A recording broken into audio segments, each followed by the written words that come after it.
I'm putting together a home run dish, my zucchini pizza with basil mint pesto.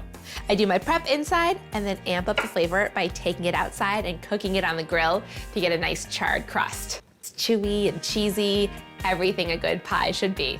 To get started, I'm slicing my zucchini. I'll toss these in a little olive oil, and the olive oil will help them develop a nice golden brown char. I'll toss this to get it evenly coated. Now that my zucchini is prepped, I'll make my basil mint pesto. Pesto is such a great way to liven up any pizza. I'm gonna chop off the stems.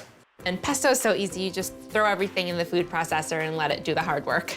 A half a cup of shredded Parmesan, half a cup of toasted pine nuts, which add that delicious, rich butteriness. A couple of good pinches of crushed red pepper for some heat. 4 cloves of garlic, and then the juice of half a lemon. This is the perfect hit of acid that the buttery pine nuts need. Season with salt and pepper. And then pulse this until it's crumbly. And now that it's mostly broken up, I'll drizzle in half a cup of olive oil as I continue to blend. This is so good. I love pesto smell. It's so fresh and nutty, and I can smell the Parmesan too. I'm gonna taste it to make sure all the seasoning is correct. It is so flavorful, and there's just enough Parmesan in that. This would rival any red sauce. Okay, I'm ready to put my pizzas together. I've got my pizza dough here, just using my go-to no-knead recipe. You just combine all-purpose flour, yeast, salt, and water, and then stir to form a dough, cover, and let it rise overnight. I've divided it into 2 balls, and I've got them on parchment rounds. I've dusted them with a little flour so they don't stick, and I'm gonna flatten them into 10 to 11-inch circles. This looks great. It is the size that I want. I like a slightly thicker crust. I'm ready to add my toppings.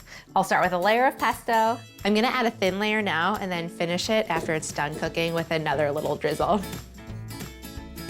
I'm ready for my mozzarella. Fresh mozzarella is the best. I'll tear this up and scatter it all over the pesto. This is one pretty pizza, and now I'll build another.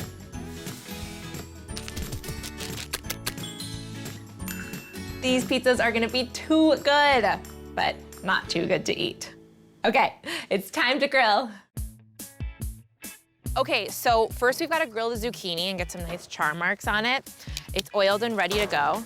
I'm gonna put it on right here. I'm just grilling the zucchini for about a minute on each side, just to get those nice char marks. I'm also gonna grill the lemon because that's gonna caramelize it and make it taste a little funky and really good. Okay, the zucchini is ready to flip. I can see some of the brown marks around the edges. Okay, now that the zucchini is nicely charred, I'm gonna salt it.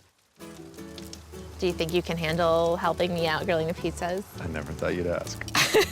The pizza stone has been preheating and it's ready to go. Just slide it on. Okay, I'm gonna put some of the zucchini on. We don't want them to overlap. Just a single layer of zucchini, kind of an abstract fashion. That smells so good. You smell that, pesto? Okay, we're gonna keep this closed. Okay. It'll cook at 500 degrees for 6 to 9 minutes until the cheese has golden splotches all over. If you're cooking it in a regular oven, same time and temp. Oh my gosh, I can smell the basil.